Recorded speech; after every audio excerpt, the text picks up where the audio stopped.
Hi friends, स्वागत है आपका हमारे YouTube channel Allen geography UGC NET GRM में। फ्रेंड्स, हम लोग बात कर रहे हैं स्कूल ऑफ थॉट की थॉट में।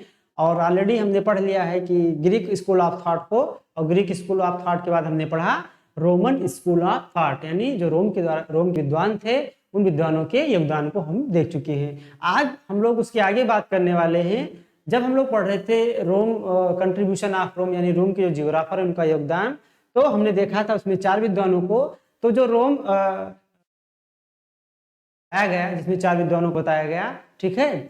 तो क्या होता है कि जो आपकी तीसरी शताब्दी आते आते, यानी वो दूसरी शताब्दी तक की बात थी, तीसरी शताब्दी तक आते आते जो रोमन एम्पायर था पूरा, यानी रोमन साम्राज्य जो पूरा था वो पूरी तरीके से क्या हो चुका, विखंडित हो गया, टूट गया। यानी जो भी सत्ता रोम को वो क्या हो गई, हार गई, यानी टूट गई। और जो वहां के राज थे वो छोटे छोटे टुकड़ों में बट गए। छोटे छोटे राज क्या हुए, नए उभर कर सामने आए। जब रोम पूरी तरीके से टूट गया, बिखर गया और छोटे छोटे राज्य बाहर आ गए, यानी छोटे छोटे राज्य जो है नए राज्यों का क्या हुआ, विकास हुआ। तो पूरे रोम को कंट्रोल करने वाली कोई केंद्रीकृत सत्ता यानी सेंट्रलाइज गवर्नमेंट कोई नहीं रह गई, ठीक है। तो वहां पर हुआ क्या कि जो भी सत्ता थी वो किसके हाथों में चली गई, जो वहां के कौन थे, वहां के जो ईसाई थे, ठीक है, जो चर्च को संभालते थे, ठीक है, जिसको एक तरह से पादरी बोला जाता है, प्रीस्ट बोला जाता है।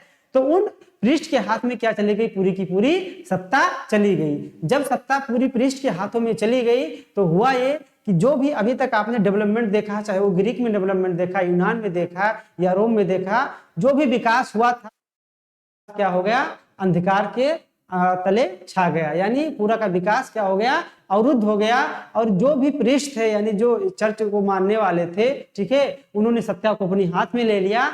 और जितने भी जियोग्राफर थे या जितने भी हिस्टोरियन थे या जितने भी साइंटिस्ट थे, यानी किसी चीज के साइंटिस्ट जो वैज्ञानिक व्याख्या की जाती थी उसको इन्होंने क्या करवा दिया, एकदम से बंद करवा दिया। और इन्होंने ये बताया कि ये सब बातें जो आप बता रहे हैं पूरी तरीके से गलत है। जो भी बातें सत्य हैं, वो कौन सी बातें सत्य हैं, वो बाइबिल में जो लिखी गई बातें हैं वो सारी बातें क्या हैं, सत्य हैं। और बाइबिल में लिखी गई एक एक शब्द को अंतिम सत्य माना गया। उसमें बताया है कि जो पृथ्वी की उत्पत्ति हुई है वो जीसस जो एक गॉड है बाइबिल ईसाई के, उन्होंने की है, ठीक है। और हम सब जीसस की संतान हैं। जीसस जैसा चाहते हैं वैसा हम क्या करते हैं, काम करते हैं। और सारे के सारे जो भी साइंस यानी विज्ञान बताए गए थे, जो भी किताबें लिखी गई थी, उन सारी किताबों को जो ईसाई लोग जो प्रीस्ट थे, यानी जिन्होंने अपने हाथों में क्या ले रखी थी, सत्ता ले रखी थी, उन्होंने क्या किया, सारी किताबों को जलवा दिया। यानी जो भी वैज्ञानिकता के जितने भी कार्य थे वो क्या हो गए, सारे के सारे बंद हो गए। और पूरी की पूरी तरीके से यूरोप में एक तरह से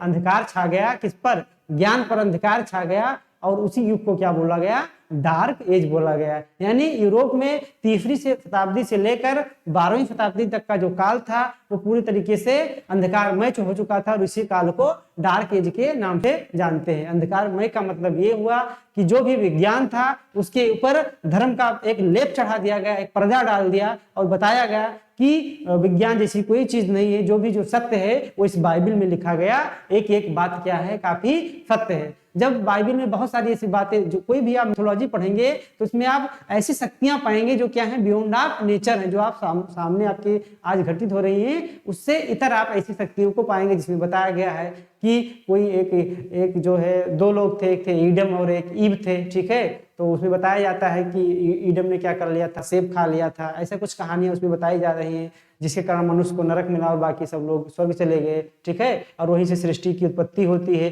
तो ये सारी बातें उसमें बताई गई। कुल मिलाकर कहने का मतलब ये है कि जब तीसरी से 12वीं शताब्दी तक जब यूरोप में, ठीक है, यानी जो सत्ता थी वो किसके हाथ में थी, वो पादरियों के हाथ में आ गई, चर्च को मानने वालों के हाथ में आ गई। पूरा का पूरा विज्ञान क्या कर दिया गया, वैज्ञानिकता को नकार दिया गया। और पूरे यूरोप में क्या हुआ, धर्म का जोर शोर से क्या हुआ, प्रचार प्रसार हुआ। और पूरी की पूरी क्या हुआ कि ज्ञान पर क्या, अज्ञान का क्या हो गया, एक हुकूमत हो गया। और उसी को क्या बोला गया, डार्क एज बोला गया। तो उसी की हम आज बात करने वाले हैं कि डार्क एज में क्या हुआ था। आपने अभी तक सुना जो कहानी हमने आपको बताई, ऐसे ही डार्क एज का क्या हुआ था, उदय हुआ था। और उस युग में सारे के सारे जो साहित्य थे बड़े बड़े उसको जला दिए गए, ठीक है। और केवल केवल और ओनली वन एक शक्ति मानी गई, और वो क्या है, बाइबिल की शक्ति, और उसी को क्या माना गया, अंतिम सत्य माना गया। तो आइए देखते हैं कुछ ऐसी बातें क्या हुई डार्क एज में, और उसी को हमको क्या करना है, देखना है, ठीक है। तो देखते हैं हम लोग डार्क एज में क्या हुआ था।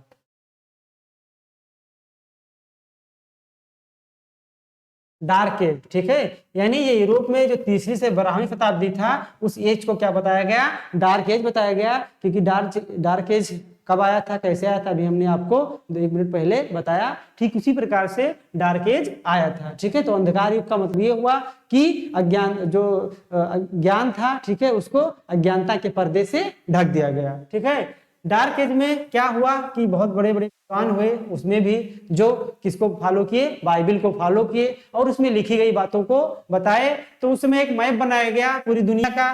पहले आपको हमने बताया था कि एलेक्जेंडर ने पहले पैमाने पर मैप बनाया था। उन सब बातों को क्या कर दिया गया, नकार दिया गया।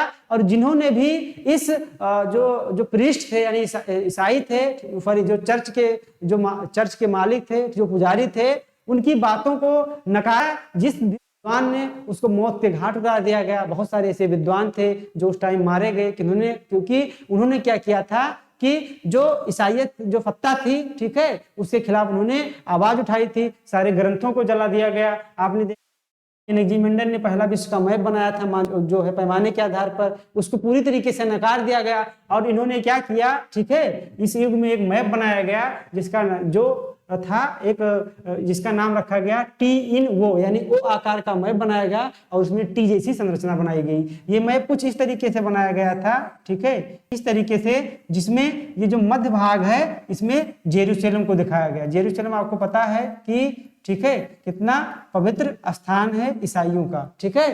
तो यहाँ पर क्या बताया गया, यहाँ पर जेरूशलेम को बताया गया, इसके ऊपर एशिया को बताया गया, ठीक है, किसको बताया गया, एशिया को। यहाँ पर अफ्रीका को दिखाया गया,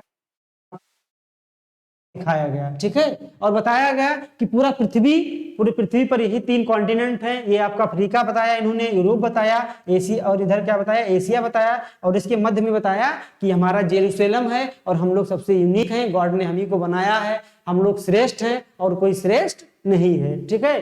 तो ये सारी बातें थी डार्क एज में। डार्क एज का मतलब शायद आप लोग समझ गए होंगे।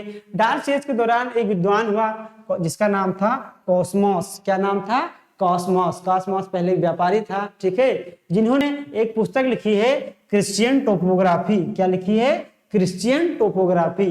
तो इस किताब को आपको याद रखना है, ये कई बार एग्जाम में पूछ लेता है। क्योंकि जो कॉस्मोस है ये एक क्या था, विद्वान था। और तो यहाँ पर क्या हो जाते हैं, कंफ्यूज हो जाते हैं। आगे हम लोग देखेंगे कि कॉस्मोस किसकी रचना है। तो कॉस्मोस एक रचना भी है यानी पुस्तक भी है, लेकिन यहाँ पर डार्क एज में कॉस्मोस नाम का एक क्या था, विद्वान भी हुआ जिन्होंने पुस्तक लिखी क्रिश्चियन टोपोग्राफी।